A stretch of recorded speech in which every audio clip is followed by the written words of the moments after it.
हरि सुंदर नंद मुकुंद हरि नारायण हरि ओम।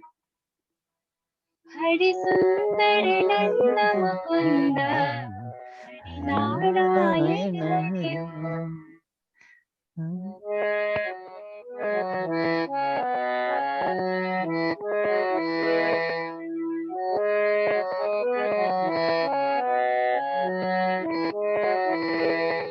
हरि सुंदर नंद मुकुंद हरि नारायण हरि ओम। हरि सुंदर नंद मुकुंद हरि नारायण हरि ओम। हरि केशव हरि गोविंद हरि केशव हरि गोविंद हरि नारायण हरि ओम। हरि सुंदर नंद मुकुंद हरि नारायण हरि ओम। हरि सुंदर नंद मुकुंद हरि नारायण हरि ओम।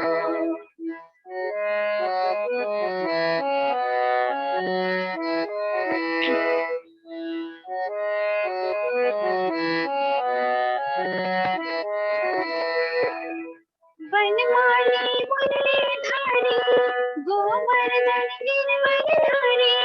वनमाली मुरलीधारी गोवर्धन गिरवरधारी।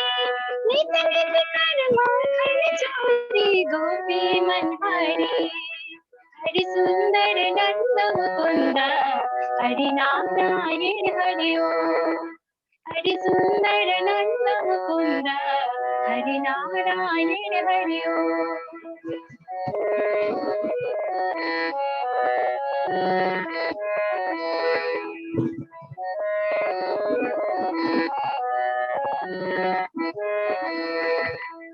वनमाली मुरलीधारी गोवर्धन गिरवरधारी। वनमाली मुरलीधारी गोवर्धन गिरवरधारी। नित नित कर माखन चोरी गोपी मनहारी। हरि सुंदर नंद मुकुंद हरि नारायण हरि ओम। हरि सुंदर नंद मुकुंद हरि नारायण हरि ओम।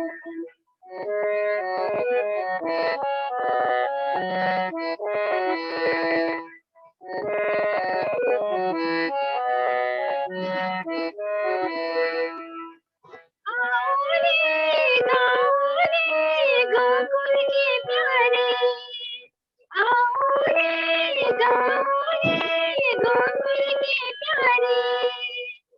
आओ रे नाचो रे रास रचाओ रे।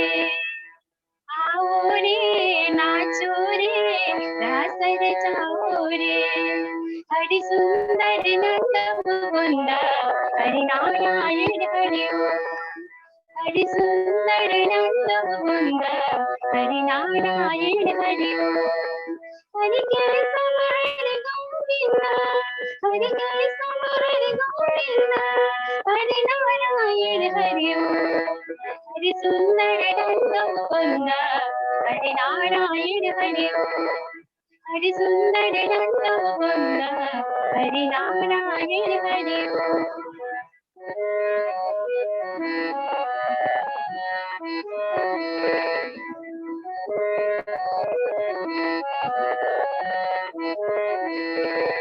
हरि सुंदर नंद मुकुंद हरि नारायण हरि ओम।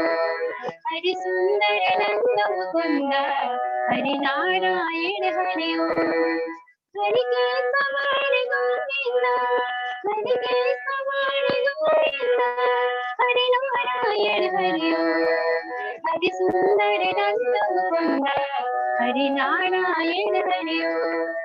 हरि सुंदर नंद मुकुंद हरि नारायण हरि ओम। हरि सुंदर नंद मुकुंद हरि नारायण हरि ओम। सच्चिदानंद रूपाय विश्वोत्पत्त्यादि हेतवे तापत्रय विनाशाय श्री कृष्णाय वयं नमः। सत् चित आनन्द स्वरूप पूर्ण ब्रह्म परमात्मा जसले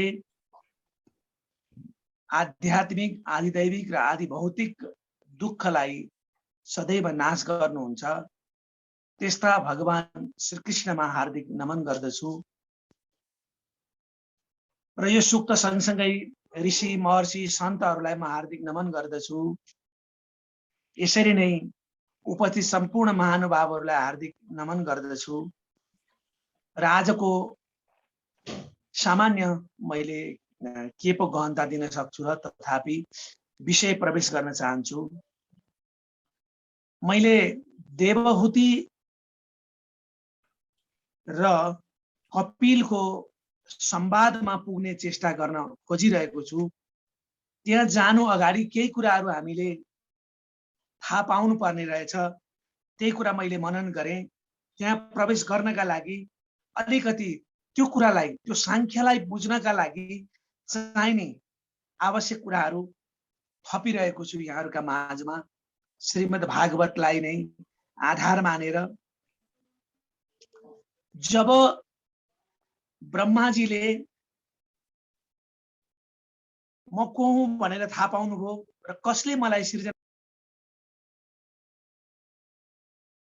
फोन आयो जस्तो छ फेरि सृष्टिको लागि आज्ञा दिएपछि म यो सृष्टिमा बाँधिन्छु, म कसरी यसरी बाँधिनका लागि जान्छु र म हजुरको नजिकमा रहनका लागि मलाई चाहिँ केही त्यस्तो औषधि छ भने बताइदिनुहोस् भनेपछि भगवानले भागवत ज्ञान दिइसकेपछि उहाँले सृष्टिको आरम्भ गर्न सुरु गर्नुभयो र भगवानले भन्नुभयो तपाईले सृष्टि गर्नु अगाडि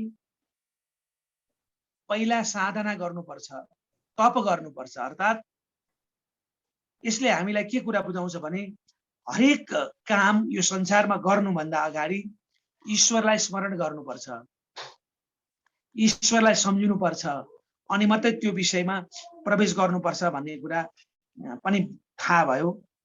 र ब्रह्माजीले दिव्य 100 वर्ष साधना गरेको कुरा देवहूति र कर्दमको चर्चा आउनु अगाडिको प्रसङ्गमा मैले पाएको छु, त्यही यहाँहरूलाई मैले राखेँ।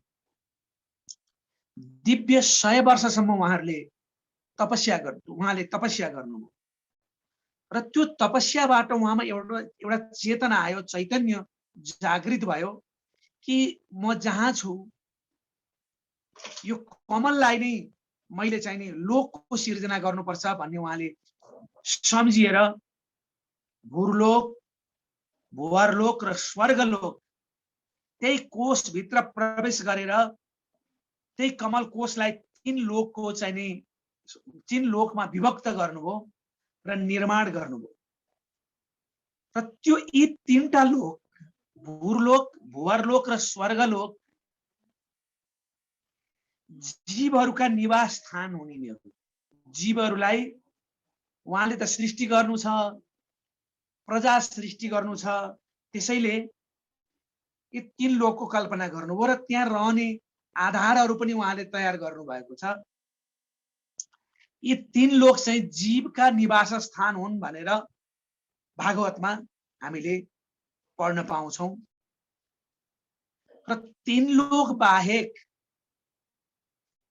अरु चाहिँ जीवत्व नाश भएका, अर्थात् पाप र पुण्य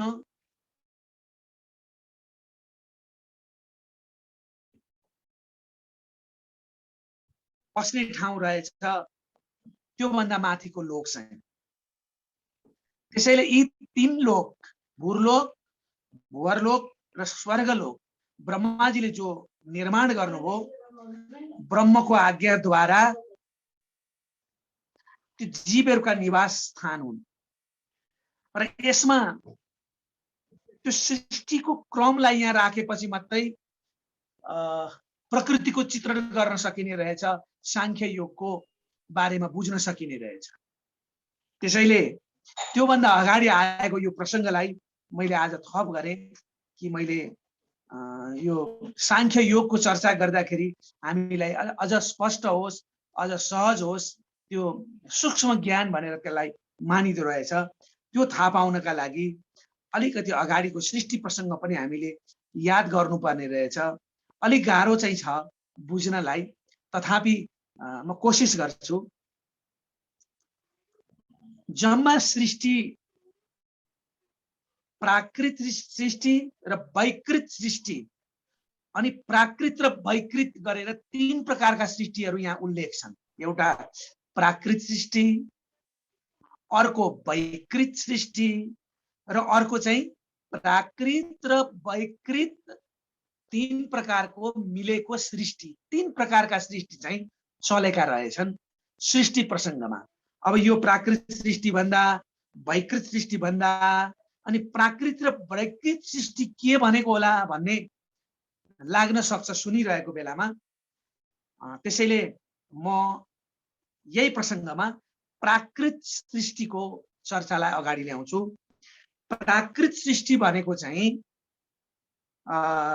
जो चाहिँ नि सत्वगुण, रजगुण, तमगुणमा ब्रह्मको सृष्टि गर्ने इच्छाले प्रवेश गरेपछि जब महत्त्वत्व भनेको चाहिँ चैतन्य तत्व, जसलाई हामी बुद्धि तत्व पनि भन्छौँ, महाविज्ञान पनि भन्छौँ यसलाई, हैन, चित विज्ञान पनि भन्छौँ यसलाई, त्यो सृष्टि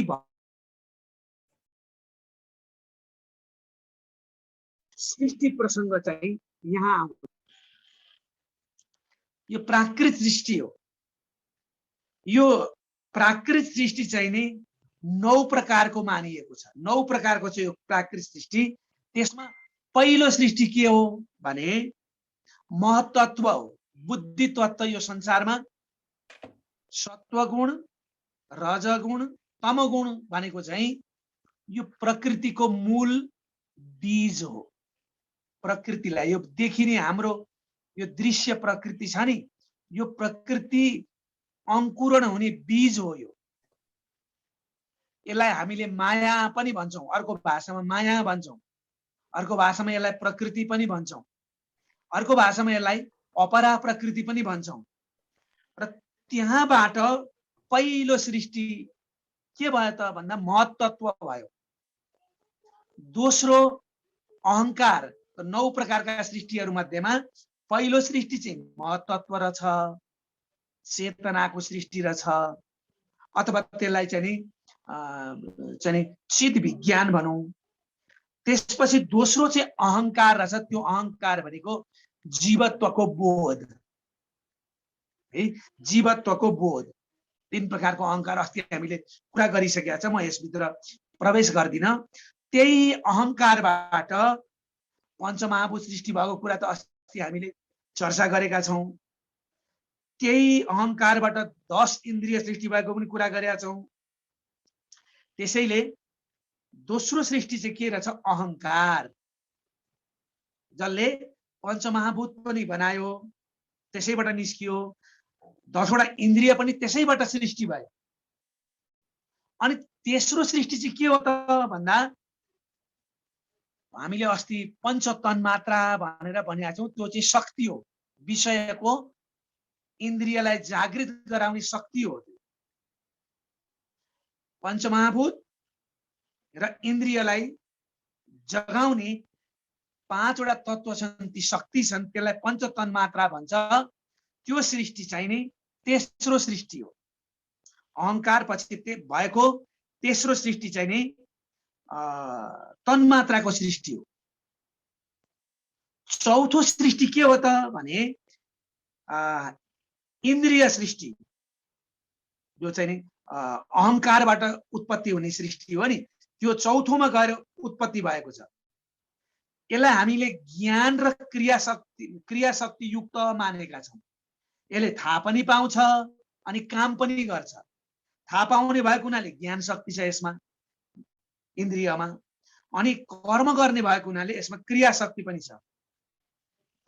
त्यसपछि पाँचौंमा इन्द्रियमा रहने देवता, अस्ति हामीले अलिकति चर्चा गरेका थियौं, र मन र देवताहरू सृष्टि हुने त्यो पाँचौं सृष्टि रहेछ यो ब्रह्मकल्पमा आएको। अब छैटौं सृष्टि जसलाई चाहिँ हामीले भागवत बुझ्नलाई अत्यन्त किन गाह्रो हुन्छ भन्दा यी कुराले रहेछ। र यी कुराहरू किन भागवतमा आउँदैनन् भन्दाखेरि अलि बुझ्न गाह्रो पर्ने भएकोले रहेछ। छैटौं सृष्टि चाहिँ के रहेछ भन्दाखेरि तामिश्र, अन्धतामिश्र, तम, मोह अनि महामोह, यी पाँचवटा ग्रन्थि हुँदा रहेछन् सबै मानिसभित्र।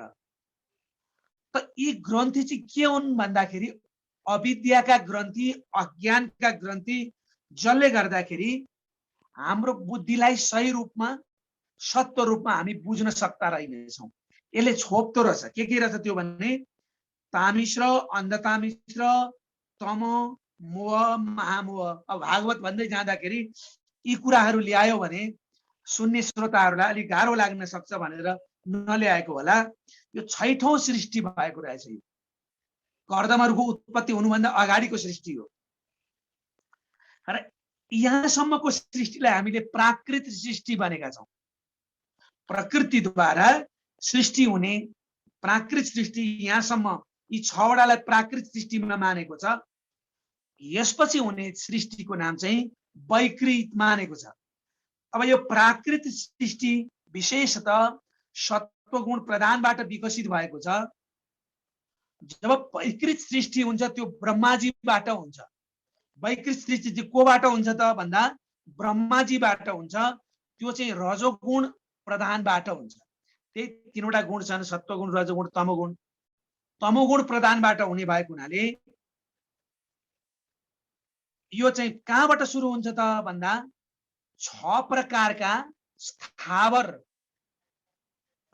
वृक्षहरूबाट चाहिँ यो सृष्टि हुँदो रहेछ। यो 7औं सृष्टि हो। यहाँहरूलाई अलिक गाह्रो लाग्न सक्छ। म 7औं सृष्टि हो, स्थावर सृष्टि भने मैले।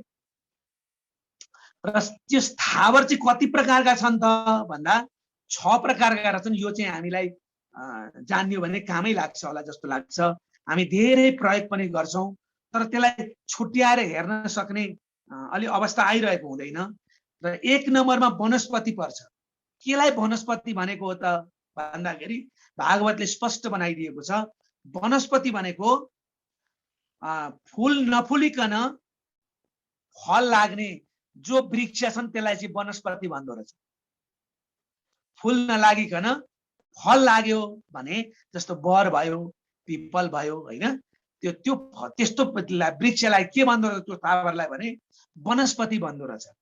यो चाहिँ 6औं सृष्टिमा 7औं सृष्टिमा 6 प्रकारका स्थावरहरू सृष्टि भएका रहेछन्। त्यसमा पहिलो नम्बरमा पर्दो रहेछ वनस्पति। वनस्पति के हो त भन्ने कुरा स्पष्ट पार्नका लागि भागवतमा आएको छ। नफुलिकन फल्ने वृक्षहरू हुन् भनिहाल्छ त्यहाँ।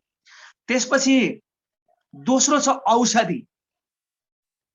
केलाई चाहिँ औषधि भनियो त हैन, वन औषधि भनेर हामी थुप्रो पढ्छौं हैन। खानालाई पनि औषधि भन्छौं, अन्नलाई पनि औषधि भन्छौं। किन औषधि भनेको त भन्दा त्यसलाई त्यहाँ चाहिँ परिभाषित गरिएको रहेछ। फल पाकेपछि त्यो फल दिने वृक्ष नै नष्ट हुन्छ भने चाहिँ त्यसलाई चाहिँ औषधि भन्दो रहेछ। जस्तै धान, गहुँ आदि। अनि लता भनेको चाहिँ अब लहरा, जो चाहिँ रुखहरूमा चढ्ने लहरा रहेछ। अर्को 6 प्रकारका स्थावर मध्येमा एउटा त्वक्सार भन्ने रहेछ। त्यो त्वक्सार भनेको चाहिँ के रहेछ त भने अत्यन्त कडापन हुने क्या बाहिरपट्टि बाँस जस्ता वृक्षहरू रहेछन्।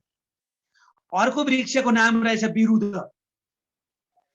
त्यो विरुद्ध भनेको चाहिँ भुइँमा दिए फर्सी जस्ता है, खरबुजा जस्ता भुइँमा फैलिने अनि फल्नेलाई चाहिँ नि विरुद्ध भन्दो रहेछ। अनि द्रुम, अब हामीले पढ्छौं द्रुम लतिका हरु हल्ली हल्ली भनेर पढ्छौं। अब हामीले त द्रुम भनेको रुखै होला भन्ने सम्झिन्छौं, तर रुखका पनि क्याटेगोरी रहेछन्। द्रुम भनेको चाहिँ पहिला फुल्ने अनि त्यसपछि फल्ने अनि त्यसपछि पाक्ने, जस्तो आँप, कटहर जस्ता चाहिँ वृक्षहरूलाई चाहिँ नि द्रुम भनेर नामाकरण गरिएको रहेछ। त्यसपछि तिनीहरू उत्पत्ति भएका रहेछन्। यी 6 प्रकारका स्थावर वृक्षहरू चाहिँ नि वैकृत अथवा रजोगुण युक्त सृष्टि रहेछ यो। र यो स्थावरमा के हुँदैन छ भन्दा यिनीहरुमा ज्ञान शक्ति चाहिँ हुँदैन, तर स्पर्शको अनुभव चाहिँ यिनीहरुले गर्छन् भित्रभित्रै। हिजो पनि प्रसंग आएको थियो, केही चिज त्यहाँ लाँदा उनीहरु किन डराउँछन् त? बन्चरो बोकेर जाँदा तिनीहरु भित्र चाहिँ थर्कमान हुने शक्ति कहाँबाट हुन्छ भन्दा तिनीहरुमा पनि भित्रभित्रै अनुभव गर्ने कुरा चाहिँ हुँदो रहेछ। र यिनीहरुको आहार चाहिँ नि जराबाट हुन्छ भनेर त्यहाँ उल्लेख छ। र यो ब्रह्माको 7औं सृष्टिमा पर्दो रहेछ। त्यसपछि ब्रह्माको 8औं सृष्टिमा के पर्यो भने तिर्यक योनि। यो हामीले सांख्य पढ्दाखेरि त्यो भन्दा अगाडि बुझ्ने कुरा रहेछ। यो तिर्यक योनि 28 प्रकारका अर्थात अलि बाङ्गो भएर खाने, त्यसमा चाहिँ पशु र पंक्षीहरू पस्छन्। त्यसमा 2 वटा खुर भएका 9 प्रकारका पशुहरू पर्दा रहेछन्। 2 वटा खुर भएका 9 वटा पशु के पर्छन् त? अब यो हामी सबैलाई थाहा छ, गाई पर्छ, बाख्रा, भैँसी, कृष्णसार,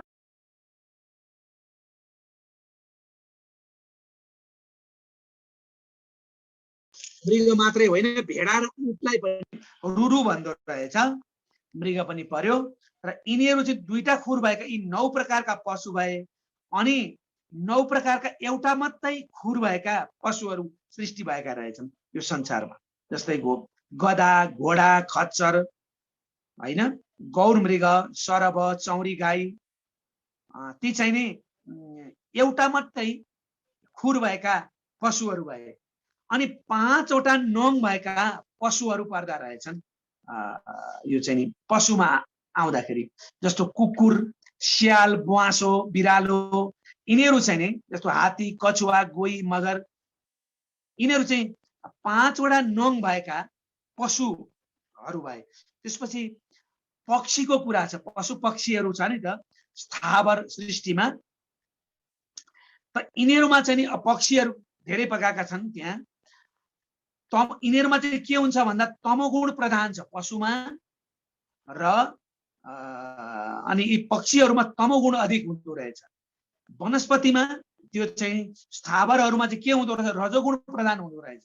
र त्योभन्दा अगाडिको प्राकृत सृष्टिमा सत्वगुण अधिक हुँदो रहेछ। त्यसैले 3वटा गुणमा फरक आउने बित्तिकै महत्त्व जन्मिँदो रहेछ नि त। त्यसैले महत्त्वबाटै गुणमा फरक आइहाल्यो।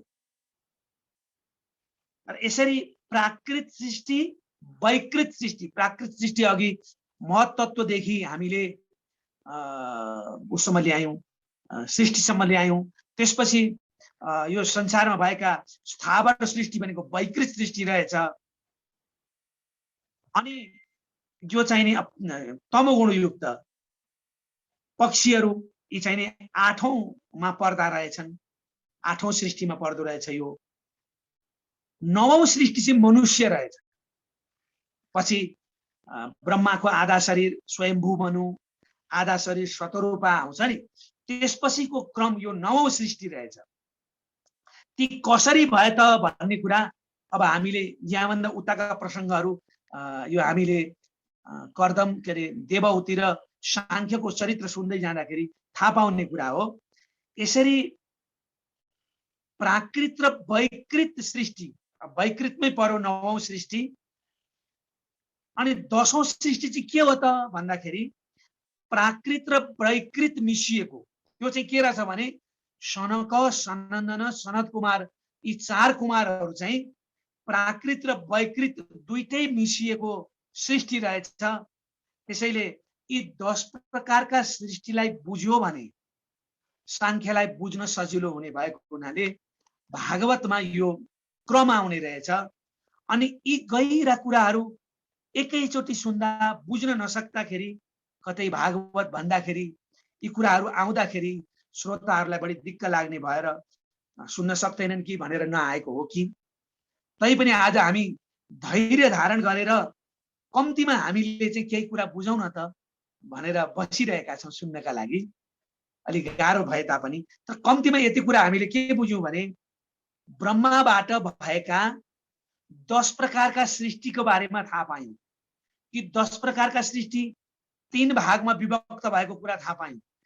के 3 भागमा भन्दा एउटा प्राकृत सृष्टि, एउटा वैकृत सृष्टि, एउटा प्राकृत र वैकृत सम्मिलित भएको सृष्टि। यो कुरा थाहा पायौँ। अब यसमा अघि देव सृष्टिको हामीले कुरा गरेका थियौँ। प्राकृत सृष्टिमा आउँदाखेरि त्यही महत्त्वबाटै आएको जुन प्राकृत स्वर्गको हामीले कुरा गरेका छौँ, त्यसमा ती देव सृष्टि चाहिँ 8 प्रकारको भनेर छुट्याएको छ कि भागवत पढ्दै जाँदा। यो देव सृष्टिमा के पर्छन् होला त भन्ने जिज्ञासा आयो भने हामीले त्यहाँ थाहा पाउने रहेछौँ। देवता परे, त्यसमा पितृ परे, असुर परे, यक्ष परे, गन्धर्व परे, अप्सरा, राक्षस, सिद्ध, चारण, विद्याधर, भूत प्रेत, पिशाच, किन्नर र किमपुरुष। यी चाहिँ देव सृष्टिका 8 प्रकार रहेछ। प्राकृत सृष्टिभित्रै हामीले राखेर हेरेका छौँ। र यसरी यो अस्ति गरेको प्रसङ्गलाई पुष्टि गर्नका लागि अस्ति गरेको प्रसङ्गबाट अगाडि जाँदाखेरि देवहूतिलाई कपिल देवले बुझाउँदाखेरि अलिकति केही अप्ठ्यारा परिवेशहरू आउने भएको हुनाले यी कुरा सुनिसकेपछि त्यो अप्ठ्यारो नआओस् भनेर मैले यो कुरा दोहोऱ्याउन त के हिजो अस्ति गरेको थिएन, थपेँ यहाँहरूसँग मैले। र यहाँ सबै कुरा याद गर्न नसके तापनि हामीले 3टा कुरा त पक्का याद गर्यौँ, जस्तो प्राकृत स्वर्ग, त्यसपछि अर्को के छ वैकृत स्वर्ग। प्राकृत स्वर्गमा हामीले कहाँ पुग्यौँ भन्दाखेरि अज्ञानसम्मको सृष्टि प्राकृत स्वर्गमा पर्दो रहेछ। त्यसपछि स्थावर सृष्टि वैकृतमा पर्दो रहेछ। अनि सनकादि कुमार चाहिँ प्राकृत र वैकृत मिसिएको सृष्टि रहेछ। त्यसैले यो ब्रह्माण्डमा 3 प्रकारका सृष्टि रहेछ र 3 प्रकारका मध्येमा 6 प्रकारका सृष्टि प्राकृतमा परे अनि 3 प्रकारका सृष्टि वैकृतमा परे। 3 भन्दा पनि 2 प्रकारको एउटा त प्राकृत र वैकृत मिसिएको ठाउँमा परेको छ, त्यो चाहिँ 10औं।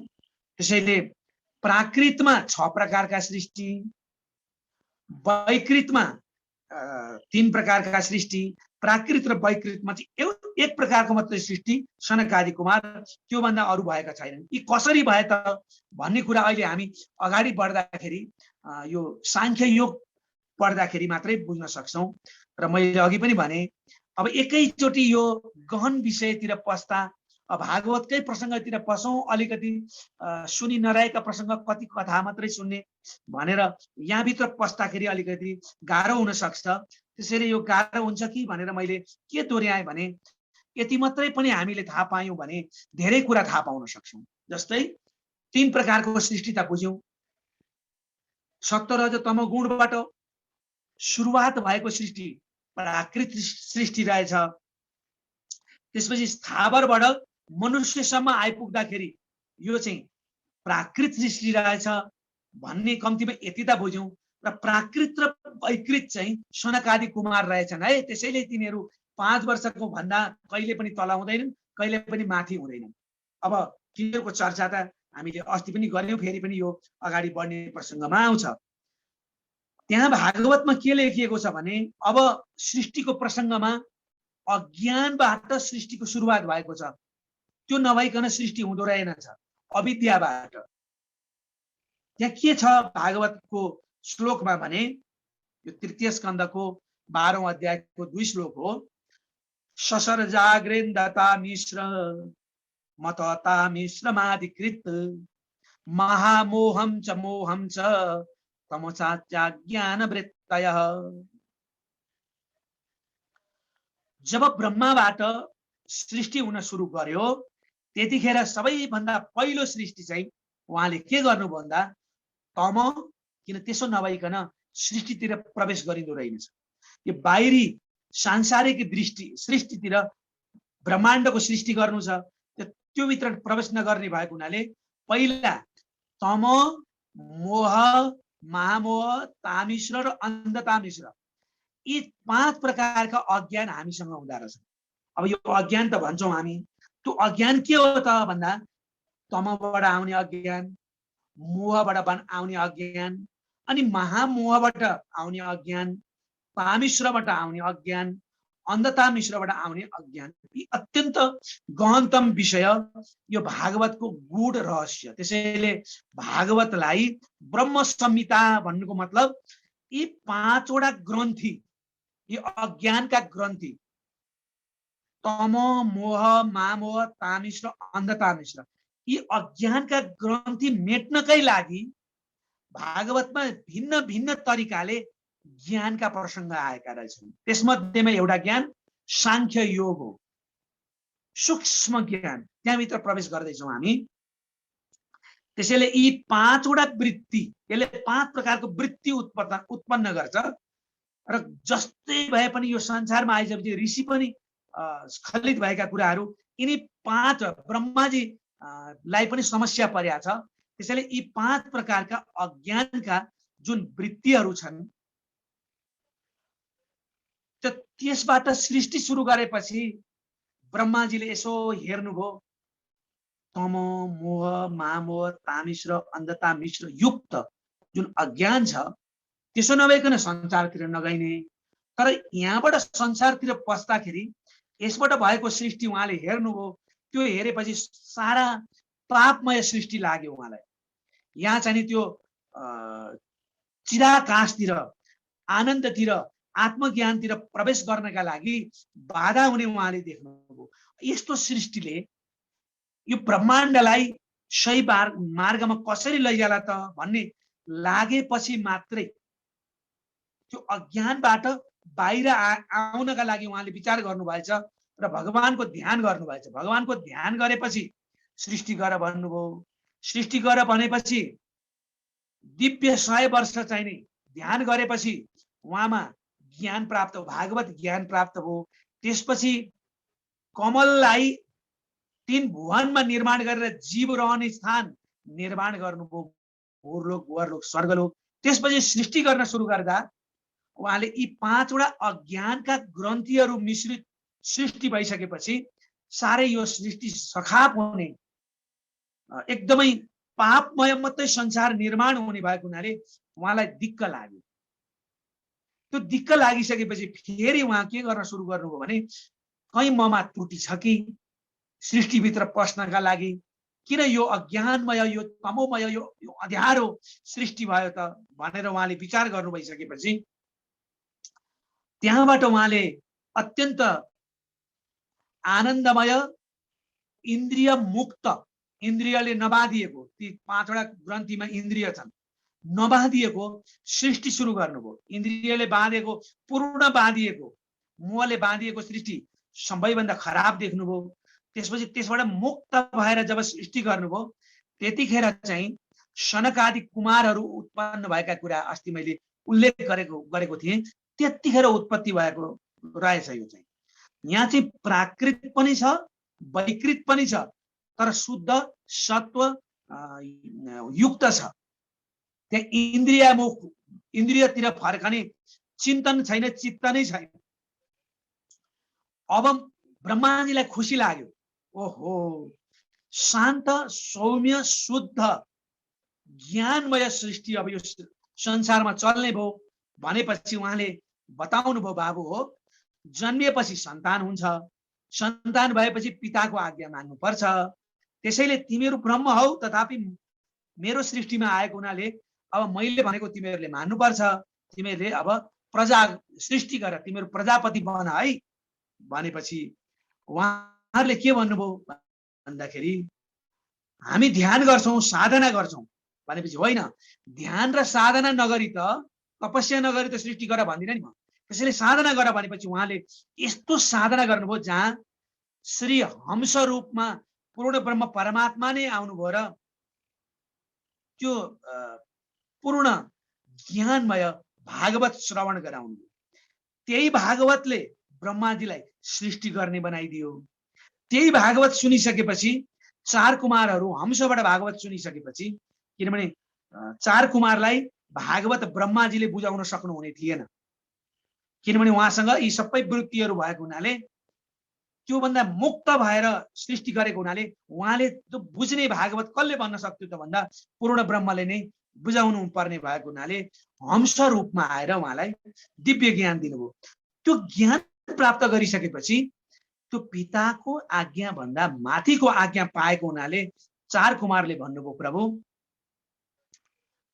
एउटा सिमाना हुन्छ, त्यो सिमानामा बसुन्जेलसम्म त्यो निवृत्त परायण नभएको भए सृष्टि गर्न सकिन्थ्यो, तर सृष्टि गर्ने कुनै ठाउँबाट पनि हामीले बाटो पाएनौं।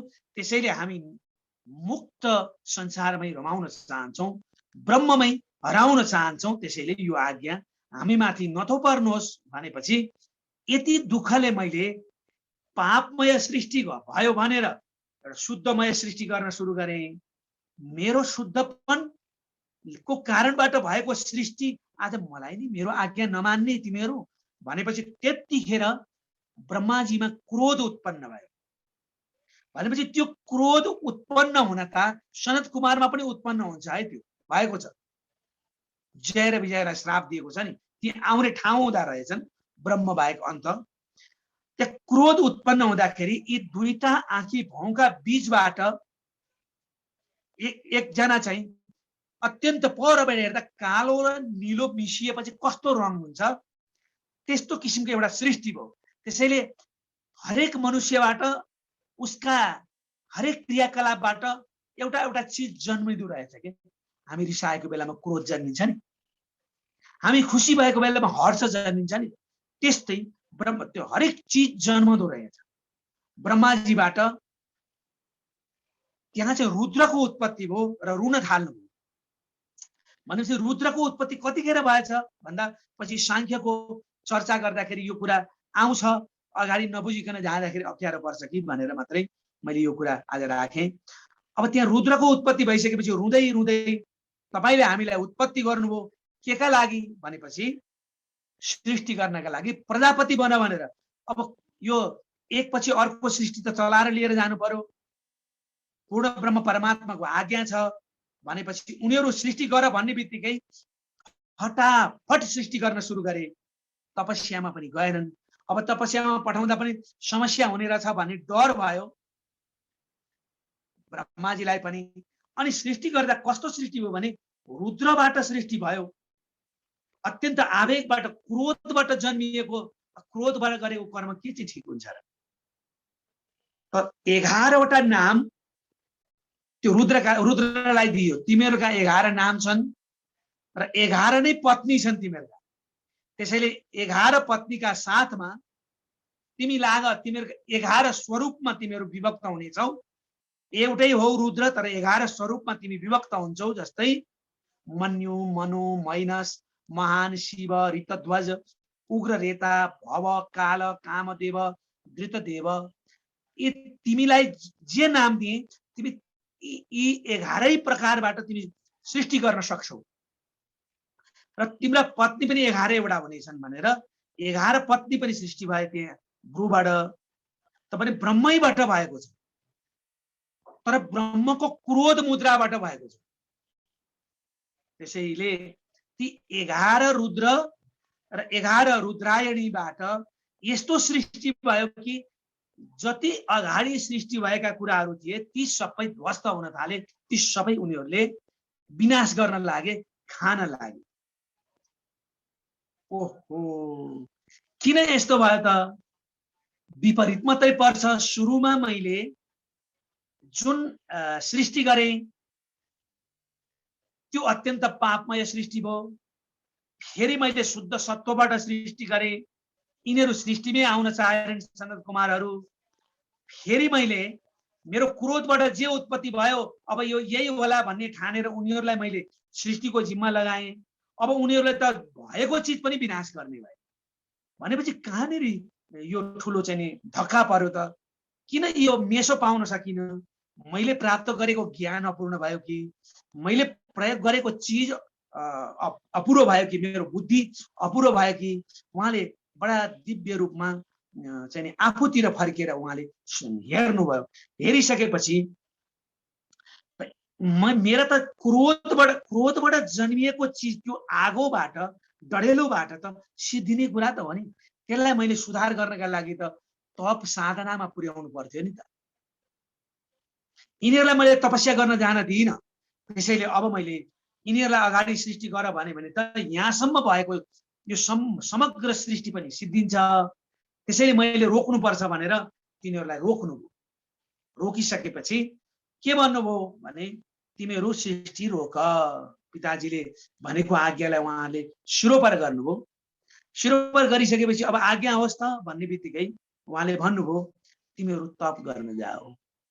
तिमीहरूले गरेको सृष्टि विनाशक छ। त्यसैले अहिलेसम्म भएका कुरा पनि सबै विनाश हुन्छ र एक दिन म पनि सिद्धिन्छु। त्यसैले यो केही पनि रहनेवाला छैन। त्यसैले यो आफैलाई सिद्ध्याउने सृष्टिलाई तिमीहरूलाई मैले रोक्नुपर्छ। रोक र तिमीहरूलाई म कर्म लगाउँछु, तिमीहरू साधना गर्न जाऊ भनेर तप गर्न पठाउनु भएको चाहिँ यसको लामो प्रसङ्ग पनि छ। जब रुद्रहरू तपस्यामा गए, अब यता भगवान ब्रह्माजीले विचार गर्नुभयो मेरो काम के हो भन्दा ब्रह्माण्ड निर्माण गर्नु, सृष्टिको विस्तार गर्नु, प्रजाको सृष्टि गर्नु। अब यहाँसम्म म सफल हुन सकिनँ, गर्दै गएँ। सम्भवतः यी मेरा ज्ञानका आधार हुन सक्छन्। अब मैले सृष्टि त रोक्नु हुँदैन।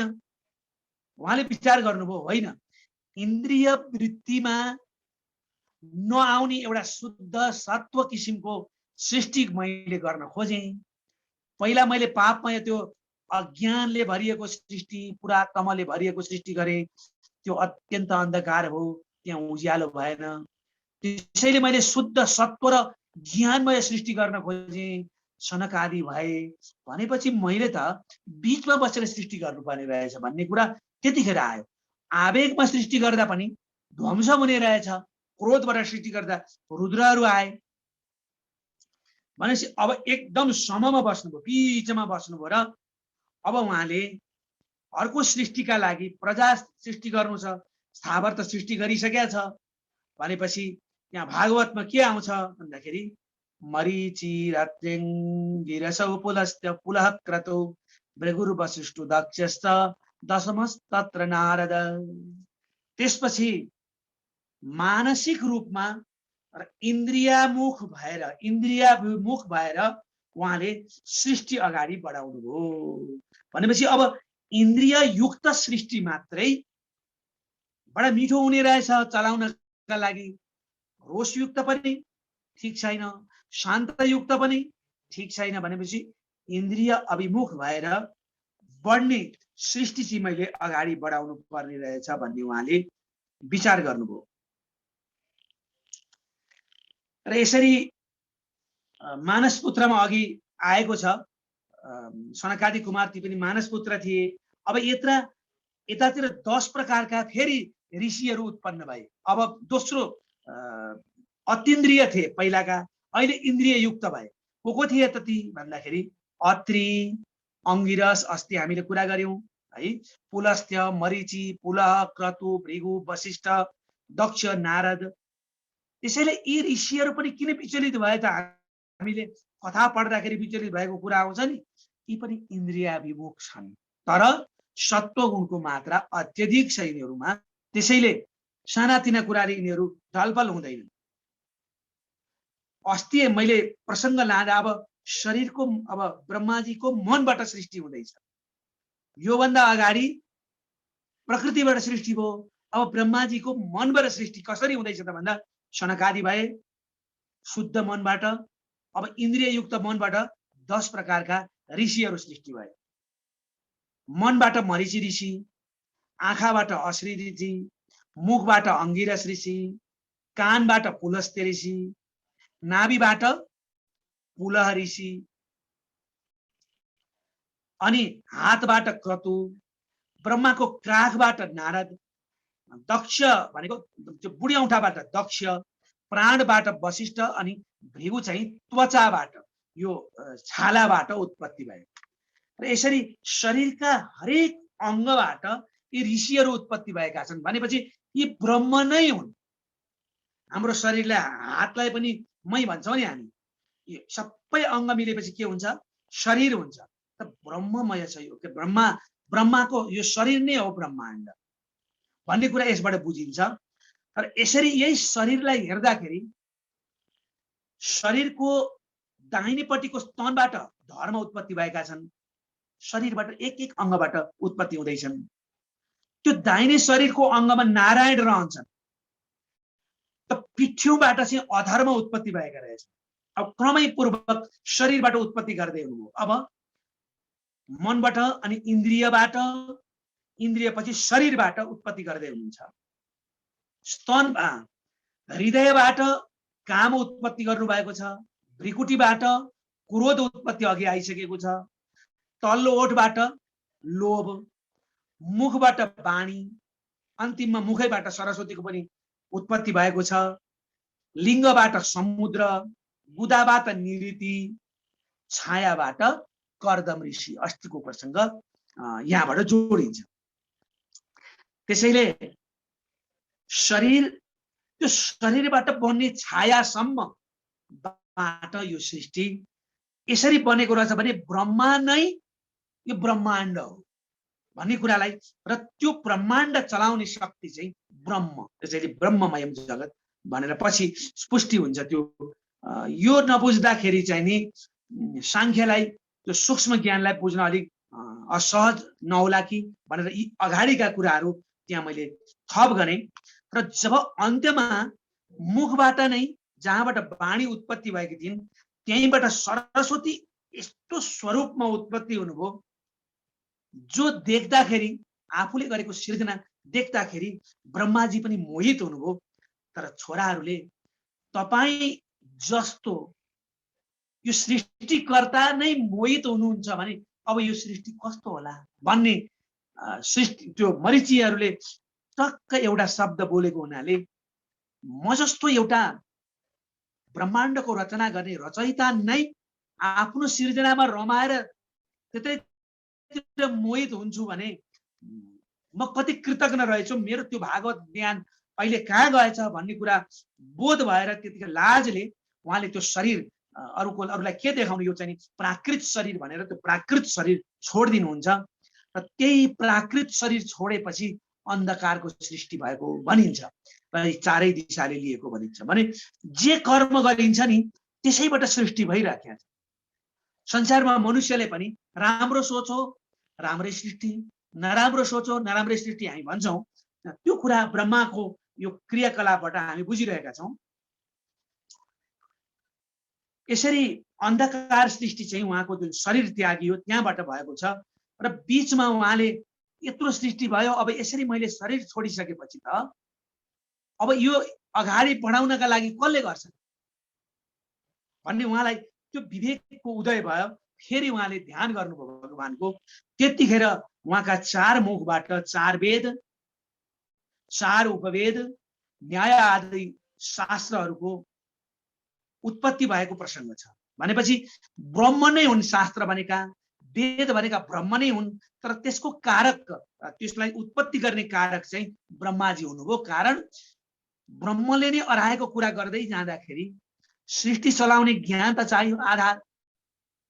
ब्रह्मालाई त्यो ज्ञान ब्रह्मले दिनुभयो, सनकादिलाई ब्रह्मले दिनुभयो। तर सनकादि निवृत्ति नै हुनुभयो। ब्रह्माजीलाई मोहयुक्त भएर त्यो ज्ञान दिएको छ भागवतको। त त्यहाँ अब ज्ञान पनि सँगसँगै जानु पर्यो सृष्टि चलाउनका लागि। त्यसैले सत अनि चित, त्यहाँ मात्रै पछि मात्रै आनन्द छ नि त, सँगसँगै जानुपर्छ। त्यसैले चार मुखबाट चार वेद, उपवेद, न्यायशास्त्र उत्पत्ति भएपछि अब सृष्टिको क्रम बलियो र दह्रो भएको कुरा उहाँले बुझ्नुभयो। त्यतिखेर जब उहाँको शरीरले फेरि एक भाग स्वयम्भू र अर्को भाग शतरूपा ग्रहण गरिसकेपछि अब यो सृष्टिको क्रम निरन्तर चलिरह्यो। त्यसैले यो जगत के हो भनेर हामीले हेर्दा, भागवतलाई हेर्दा आध्यात्मिक चिन्तनबाट, यसलाई भौतिक विज्ञानको दृष्टिबाट म भन्न सक्दिनँ, उज्जवल सरहरूले पुष्टि गर्नु होला। तर यो महत्त्व नै विज्ञान रहेछ। यसलाई आध्यात्मिक जगतबाट हामीले हेर्दा यो जगत नै के हो भन्दा ब्रह्माजीको मन र शरीरबाट उत्पत्ति भएका क्रम हुन्। त्यसैले त्यो ब्रह्म हिरण्मय भनेको चाहिँ हिरण्य गर्भ त्यसै भनेको रहेछ र त्यहाँभित्र त को छ? ब्रह्म छ नि। त्यसैले यो जगत नै ब्रह्माजीको मन र शरीरबाट बनेको। अब केबाट के बन्दै आए यहाँसम्म। अब के हुनेवाला छ भन्दा स्वयम्भू र शतरूपा भइसकेपछि उहाँबाट निरन्तर रूपमा अब प्रजाको उत्पत्ति हुन्छ, मैथुनी सृष्टिको उत्पत्ति हुन्छ। इन्द्रिय युक्त मैथुनी सृष्टिको शुभारम्भ स्वयम्भू मनु र शतरूपाबाट सुरु भएको छ र उनीहरूबाट नै जन्मिएका व्यक्तिहरू ऋषिहरूसँग विवाह हुँदै अनि हामी चाहिँ नि यो संसारमा आयौं। तिनै सात अब 3टा निवृत्ति प्राण गएका छन्, त्यहाँ पनि 7 जनाले मात्रै यो सृष्टिक्रम चलाएको हुनाले सप्तऋषिबाट आएका छौँ प्राय हामी। पछि ज्ञानको आधारबाट बग्दाखेरि मात्रै अरू गोत्रहरू आएका छन्। त्यसैले यिनै ऋषिहरू हाम्रा अग्रज हुन्।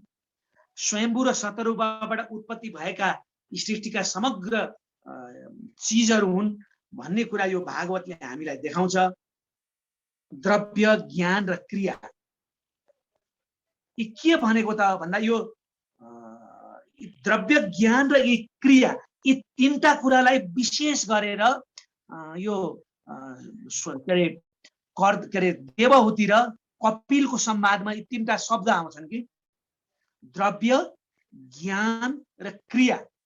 के भनेको त भन्दा द्रव्य भनेको पञ्चतत्व हो हैन, पञ्चतत्व।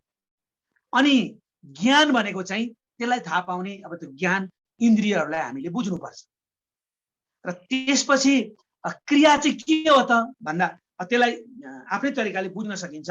पछि द्रव्य, ज्ञान, क्रियाका कारणले भनेर चाहिँ त्यो कपिल देवले भन्दाखेरि यो शब्द याद भयो भने ए द्रव्य भनेको चाहिँ पञ्चमहाभूत रहेछ भन्ने हामीले छर्लङ्ग बुझ्छौँ र ज्ञान भनेको चाहिँ इन्द्रिय रहेछ, त्यो इन्द्रियले थाहा पाउने भएको हुनाले।